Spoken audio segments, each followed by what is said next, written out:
तो देखो बच्चों, अगला सवाल है, एक आयताकार बाग जिसकी लंबाई चौड़ाई से 4 मीटर अधिक है का अर्ध परिमाप 36 है, बाग की विमाएं बताओ। तो बाग की विमाएं यानी कि आयताकार बाग है तो दो ही विमाएं, उसमें लंबाई और चौड़ाई। ये ऐसा कोई आयताकार बाग है, माना ए बी सी डी। क्या कह रहे थे? आयताकार बाग जिसकी लंबाई चौड़ाई से 4 अधिक है, यानी जो ये लंबाई है ये चौड़ाई है, जो लंबाई है वो चौड़ाई से कितनी अधिक है? 4 अधिक है। माना हम चौड़ाई को x मान लेते हैं, तो लंबाई कितनी हो जाएगी? y। क्यों? वो कह रहे कि लंबाई चौड़ाई से 4 अधिक है, y 4 नहीं, 4 प्लस x प्लस 4। लंबाई चौड़ाई से 4 अधिक है, तो यानी कि जो चौड़ाई है उसमें 4 जोड़ देंगे तो कितनी मिल जाएगी? लंबाई मिल जाएगी। ये आया समझ में? तो माना बाग की चौड़ाई बराबर x, तब बाग की लंबाई क्या हो जाएगी? x plus 4। वो कह रहे कि आयताकार बाग की लंबाई चौड़ाई से 4 अधिक है। अब देखो हम इसको 4x से नहीं लिखेंगे। 4x क्यों लिखेंगे? अगर वो कहता है कि लंबाई चौड़ाई से 4 गुना अधिक है तो तब 4x आता है। 4 गुना यानी गुणा करो कहता हूँ। अब वो कह रहा है कि जो लंबाई है वो चौड़ाई से कितनी है? 4 अधिक है, तो यानी चौड़ाई में 4 जोड़ोगे तो कितनी हो जाएगी? लंबाई हो जाएगी। ठीक, अब आगे को पढ़ते हैं। देखो, आयताकार बाग जिसकी लंबाई चौड़ाई से 4 मीटर अधिक है का अर्ध परिमाप 36 है। अब परिमाप मैंने तुम्हें बताया था कि जो परिमाप होता है वो सभी भुजाओं का क्या होता है? योग। अब आयत है तो इसका परिमाप क्या हो जाएगा? चारों भुजाओं का योग हो जाएगा। अब तुमको क्या देर का? अर्ध परिमाप। अर्ध परिमाप कितना देर का? 36, यानी कि आधा ही देर का। तुम्हें यहाँ से यहाँ तक का देर का परिमाप, यहाँ से यहाँ तक का परिमाप कितना दिया है? 36। कितने का दिया है? तो आधे का 36 है, तो ये आधे का भी कितना होगा? 36 ही होगा। यानी कुल परिमाप कितना होगा? 36 प्लस 36 यानी 72 होगा, नहीं होगा? कुल परिमाप कितना हो जाएगा? 72 होगा। तो तुमको देर का देखो, अर्ध परिमाप देर का, अर्ध परिमाप कितना दिया है? 36। तो परिमाप कितना हो जाएगा? 72। परिमाप 72 क्यों होगा? क्योंकि आधा 36 है, आधा फिर 36 है, यानी 36 धन 36। अब जो ये बाग की बात हो रही, कैसा बाग है? आयताकार बाग है। आयत का परिमाप का सूत्र क्या होता है? लंबाई गुणा चौड़ाई, तो क्षेत्रफल होता है। आयत का परिमाप 2 गुणा लंबाई धन चौड़ाई, यानी तुमको देखा 2 गुणा लंबाई धन चौड़ाई बराबर 36 में 36 जोड़ोगे कितना आएगा? 72। अब देखो 2 लंबाई कितनी है? x plus 4। लंबाई कितना पाएगा? x प्लस 4 प्लस चौड़ाई कितनी है? x बराबर 72। अब देखो ये 2 कहाँ चले जाएगा? बट्टे में चले जाएगा। गुणा में है ना, गुणा में है तो किस में जाएगा? बट्टे में। x और x जुड़ जाएंगे, कितना होगा? 2x प्लस 4 बराबर 72 बट्टे 2। ये गुणा में है तो किस में आएगा? भाग में आएगा। तो 2 से कट जाएगा कितनी बार? 36 बार। अब 2x प्लस 4 बराबर कितना आ गया? 36। तो 2x बराबर 36 प्लस 4 उधर जाके -4, यानी कि कितना होगा? 36 में 4 घटाएंगे 32। तो 2x बराबर कितना आ गया? 32। x बराबर 32 बट्टे 2, यानी 2 का भागा 32 में दोगे तो कितने बार जाएगा? 16 बार जाएगा। तो इसलिए बाग की चौड़ाई, इसलिए बाग की चौड़ाई क्या मानी थी हमने? x बराबर कितना आ रहा है? 16 मीटर। और बाग की लंबाई क्या है? x plus 4। 4 अधिक है ना चौड़ाई से, तो x से कितना है? 16 धन 4, यानी लंबाई होगी 20 मीटर। देखो बाग की जो लंबाई है वो चौड़ाई से 4 अधिक होगी ना। तो दिया था कि आयताकार बाग जिसकी लंबाई चौड़ाई से 4 अधिक है का अर्ध परिमाप 36 है, बाग की विमाएं ज्ञात करो। तो हमने कहा माना चौड़ाई x है तो लंबाई क्या होगी? x प्लस 4, क्योंकि लंबाई 4 अधिक है। तो आप बाग का अर्ध परिमाप कितना देर का? 36, यानी आधा ही परिमाप दिया है, तो कुल परिमाप कितना होगा? 36 धन 36। तो परिमाप का सूत्र क्या होता है? आयत है 2 गुणा लंबाई धन चौड़ाई बराबर 36 और 36 72। अब 2 ऐसी रहा, लंबाई कितनी है x प्लस 4, चौड़ाई कितनी है x बराबर 72। ये 2 गुणा में है तो किसमें आएगा? भाग में। x और x जुड़ के 2x प्लस 4 बराबर 72 बट्टे 2 यानी 36। यानी 2x प्लस 4 बराबर कितना आ गया? 36 आ गया। 2x बराबर 36, ये धन 4 उधर जाके ऋण 4 बराबर कितना आ गया? 32। तो 2x बराबर 32 हो गया, x बराबर 32 ये गुणा में है तो फिर भाग में आएगा बट्टे 2 यानी 16। x का मान मिल गया तुम्हें 16। तो x जो था भाग की चौड़ाई थी वो 16 होगी और भाग की लंबाई है तुम्हारी x प्लस 4 यानी x के ऊपर 16 है तो 16 धन 4 बराबर कितना आ गया? 20। देखो अब यार रैखिक समीकरण एक दे रखी तुम्हें 2x प्लस 3y माइनस 8 बराबर 0 से तुमने एक और समीकरण बनानी है ताकि उसका ज्यामितीय निरूपण प्रतिच्छेद करते रेखाएं हों, समांतर रेखाएं हैं और क्या हों? संपाती हैं। तो एक समीकरण तो तुमको दे रखी है, देखो 2x पहले वाला कर रहा हूं मैं, प्रतिच्छेद करती हुई रेखाएं, तो तब क्या होगा? समीकरण क्या दिया? देखो 2x प्लस 3y माइनस 8 बराबर 0। अब जब रेखाएं एक दूसरे को प्रतिच्छेद करेंगी तो तब मैंने तुमको बताया था कि a1 बट्टा a2 हम यहाँ पर लिखेंगे जब रेखाएं क्या करेंगी? प्रतिच्छेद करेंगी। तब जो होगा कंडीशन क्या है हमारे पास? a1 बट्टा a2 is not equal to b1 बट्टा b2 ऐसा। अब देखो a1 तुम्हें पता है, a2 और b2 तुमने निकालना है। a2 और b2 का ऐसा मान रखना है कि ये और ये बराबर ना आए। हरी बात समझ में? ये और ये बराबर ना आए तो दुगना कर, इसको अगर 4x और 6x से कर दोगे फिर तो बराबर आ जाएंगे। तो अब इसको 2 है तो कुछ भी लिख दो, 3 लिख दो, 3x और प्लस है तो माइनस कर दो, प्लस ही रहने दो। चलो इसकी जगह पर लिख देते हम 5y माइनस 8 जो कुछ भी लिख दो 9 बराबर 0। हरी बात तुम्हारी समझ में नहीं आ रही है? तो आप देखो a1 बट्टा a2, a1 क्या है 2, a2 क्या है 3, a1 बट्टा a2 क्या आ गया? 2 बट्टा 3 आ गया ना? आया नहीं? a1 बट्टा a2 क्या आ गया? 2 बट्टा 3 आ गया। और b1 बट्टा b2 क्या है? 3 बट्टे 5 है। दोनों बराबर हैं? नहीं है बराबर। तो दोनों बराबर नहीं है तो संपाती ये पहला जो है प्रतिच्छेद करती रेखाओं के लिए जो दूसरा समीकरण बनाना था वो ये हो। तुम कुछ भी बना सकते हो, बताओ तो एक कोई समीकरण। ये और ये बराबर नहीं होने, a1 बट्टा a2 और b1 बट्टा b2 ने बराबर नहीं होना है।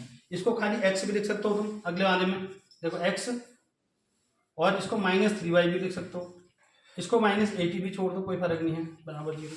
देखो ये 2 बट्टा 1 2 हो गया, ये 3 बट्टा -3 -1 हो गया, बराबर नहीं है? नहीं है। कुछ भी नहीं करना है तो तुमने इनके चिन्हों को बदल दो, खाली ये 2x है, इसको -3y कर दो, इसको -8 कर दो, 0। अभी भी a1 बट्टा a2 और b1 बट्टा b2 बराबर नहीं है। देखो a1 बट्टा a2 क्या होगा? 2 बट्टा 2 1, b1 बट्टा b2 3 बट्टा -3 -1, माइनस में आएगा नहीं, ये प्लस में आएगा। तो ऐसे ही तुम अनगिनत समीकरण बना सकते हो तुम। पहला वाला आगे समझ में? अब देखो दूसरा क्या है? समांतर। दूसरी कंडीशन क्या है? समांतर के लिए। अब 2x प्लस 3y माइनस 8 बराबर 0 जब रेखाएं समांतर हों,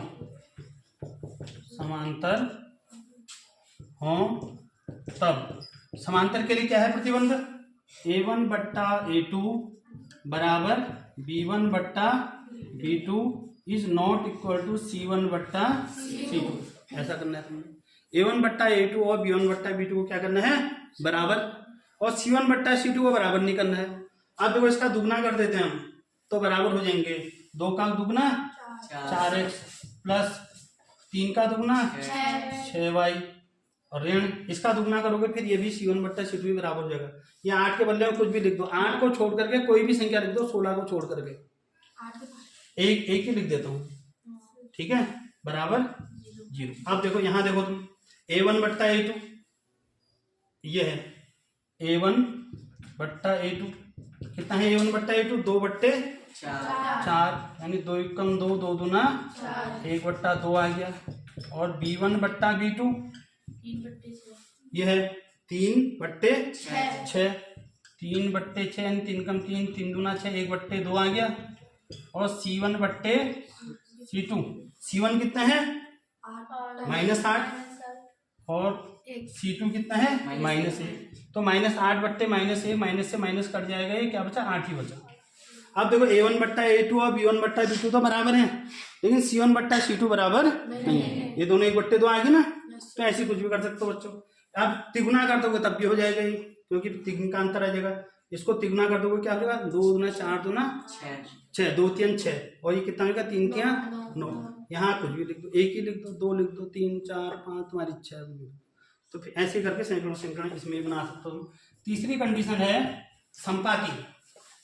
संपाती वाला यह समीकरण तुम्हारी 2x + 3y - 8 = 0 जब रेखाएं क्या हों, संपाती हों। तब जब रेखाएं संपाती होती हैं तो तब क्या होता है, A1/A2 = B1/B2 = C1/C2 होता है। यानी तीनों एक दूसरे क्या होते हैं, बराबर। तो बराबर कहेंगे, सबके दुगने कर दो, चिन्ह भी वही रहनी चाहिए। ठीक है, 2 का दुगना 4x, 3 का दुगना 6y, 8 का दुगना 16, चिन्ह ऋण का ही रहेगा। हाँ, बराबर 0। अब देखो A1/A2 क्या हो जाएगा, A1/A2 बराबर क्या होगा 2/4, यानी 1/2, 2 कम 2, 2 दूना 4, 1/2 ही हो गया। B1/B2 3/6 है, 3/6 यानी 3 कम 3, 3 दूना 6, 1/2 आ गया। और C1/C2 ये 2 है। हाँ, ये -8/-16, -8/-16, माइनस कैंसिल, 8 कम 8, 8 दूना, ये भी कितना आ गया 1/2। तो देखो A1/A2, B1/B2 और C1/C2 तीनों बराबर आ गए। तो ये संपाती के लिए जब एक समीकरण दी है तो दूसरी समीकरण तुमने बनानी होगी, तो ऐसे करके बनाओगे। ठीक,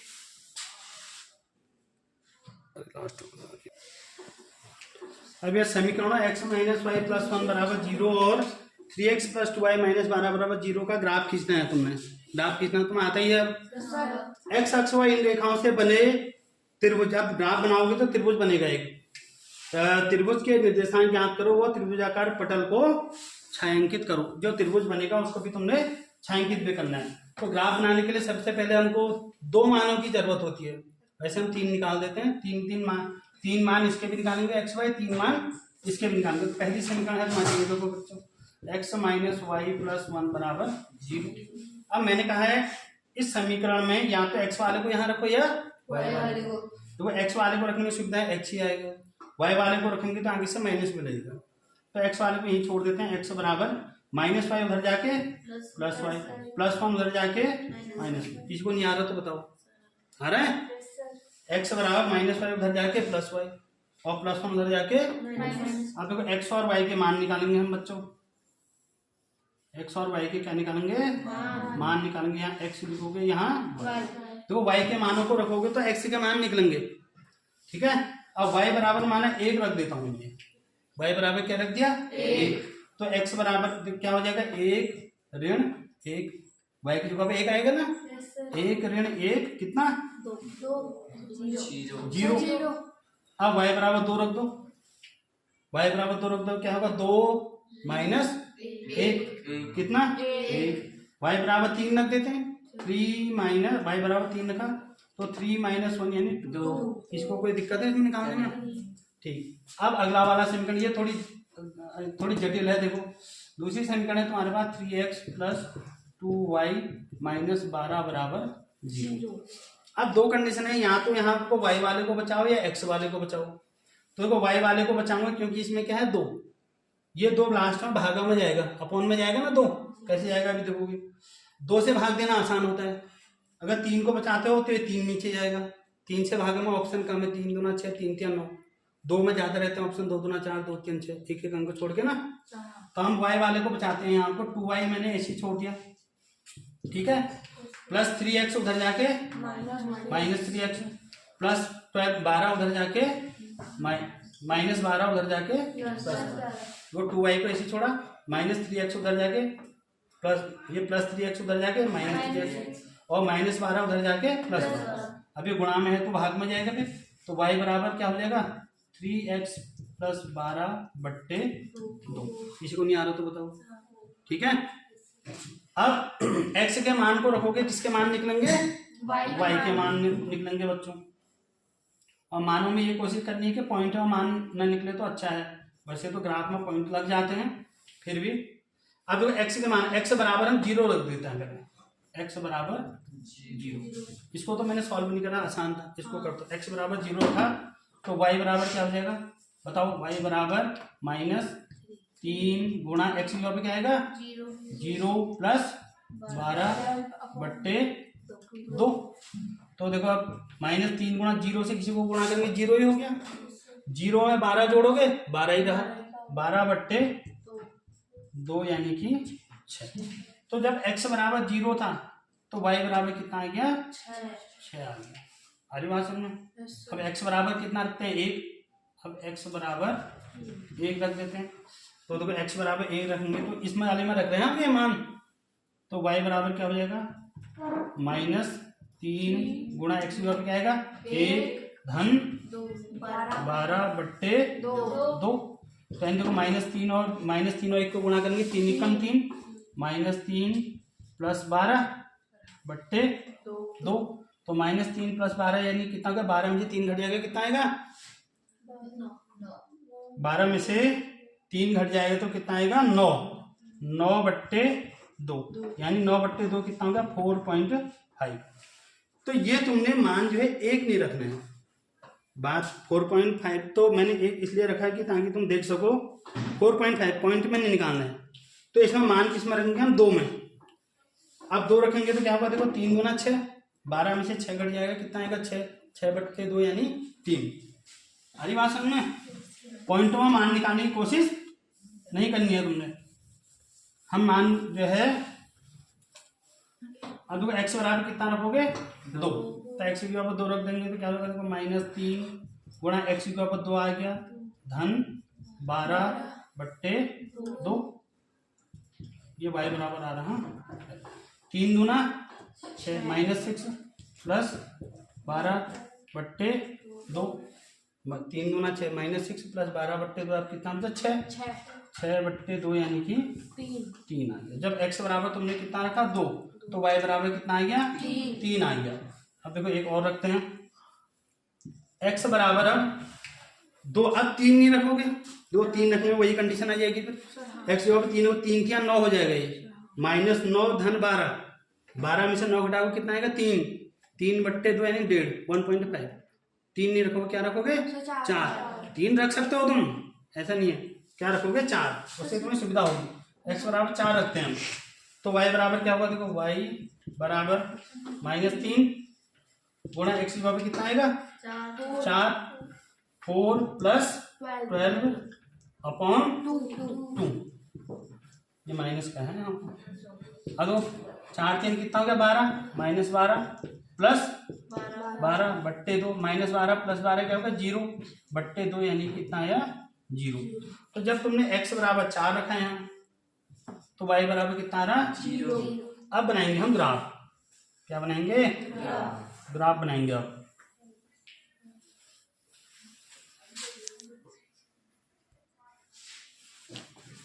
तो अब ग्राफ बनाते हैं बच्चों। y बराबर अधिकतम कितना है 6। तो अगर तुम यहाँ को रेखा खींच दोगे तो 6 आएगा नहीं आएगा, तो थोड़ा नीचे रेखा खींचनी पड़ेगी तुम्हें ताकि ऊपर तक क्या आ जाए 6 आ जाए तुम्हारा। तो ये क्या है x, ये x डैश, ये y और ये y डैश। x में अधिकतम कितने हैं 4, तो 4 तक तो लिखना है धन में 1 2 3 4। y में अधिकतम और x में माइनस कुछ है नहीं देखो बच्चों, नहीं है ना, नहीं भी लिख सकते हो। अब y में अधिकतम कितने हैं 6, तो 6 तक तो तुमने लिखना ही है 1 2 3 4 5 6, ये y 6, ठीक। यहाँ तो क्या आएगा -1 -2 -3। अब वो पहला क्या है 0,1, x 0 y 1, तो x 0 यहीं पर है, y कितना है 1, तो ये हो गई। एक्स मैंने इधर जा रहा है ना, इधर जा रहा है ना, एक्स 0 है, वाई कितना है 1, ये हो गया पहला पॉइंट। दूसरा क्या है 1,2, एक्स कितना है 1 और वाई कितना है 2, तो 1,2 तुम्हारा ये आ गया। फिर कितना एक्स कितना है 2, वाई कितना है 3, एक्स है 2, वाई है 3। ये पॉइंट लगाने तो आ रहे होंगे तुम्हें या नहीं आ रहे हैं? तो एक रेखा इससे खींच दोगे तुम, ये एक रेखा ये खींच दी तुमने इस वाली की। अब दूसरी यहाँ एक्स 0 वाई 6, देखो एक्स 0 ना इधर है ना इधर, वाई 6, ये हो गया ये पॉइंट हुआ नहीं। तो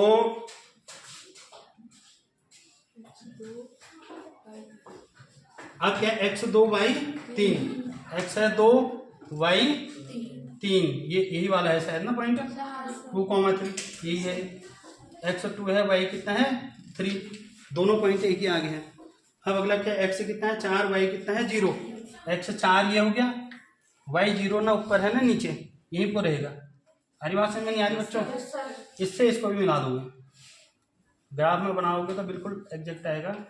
अब देखो एक त्रिभुज बन रहा है, त्रिभुज ये तुमसे कह रहा है कि एक्स अक्ष और इन रेखाओं से बने त्रिभुज के निर्देशांक ज्ञात करो और त्रिभुजाकार पटल को छायांकित करो। अब ये त्रिभुज हो गया तुम्हारा ए, ये हो गया बी, ये हो गया सी। इसके निर्देशांक बताने तुमने त्रिभुज के कितने होंगे। अब देखो इसके निर्देशांक अगर लिखने में माना तुमने कितने होंगे बताओ। एक्स पहले एक्स वाले को लिखते हैं फिर वाई वाले को लिखते हैं। तो एक्स कितना है 4, वाई कितना है 0, ये है ना ये 4,0, ये यही वाला तो लिख रखा 4,0। ये कितना है बताओ, एक्स कितना है, एक्स इसमें -1, ये एक्स यहाँ पर आ रहा तो एक्स है -1 और वाई कितना है यहाँ को 0। तो वाई अगर होता तो इस रेखा से ऊपर या नीचे होता है, तो वाई क्या है क्या 0। अब देखो ये वाला देखो एक्स कितना है ये 2 है ना 2, एक्स 2 और वाई कितना है ये 3, तो 2,3। तो त्रिभुजाकार पटल को छायांकित भी करो पड़ा है, तो त्रिभुजाकार पटल को हमने छायांकित भी कर दिया है। और ये त्रिभुज के शीर्षों के निर्देशांक ये हुए। एक्स पहले एक्स वाले को लिखते हैं फिर वाई वाले को। एक्स 4 है, वाई 0 है, ऊपर नीचे कहीं है। अब यहाँ देखो एक्स -1 है, वाई 0 है, न ऊपर है नीचे। यहाँ एक्स कितना है 2, वाई कितना है 3। ऐसे और ऐसे जब आते हैं तब मान मिलते हैं। ठीक, तो चैप्टर तुम्हारा 3.1 कंप्लीट हो गया।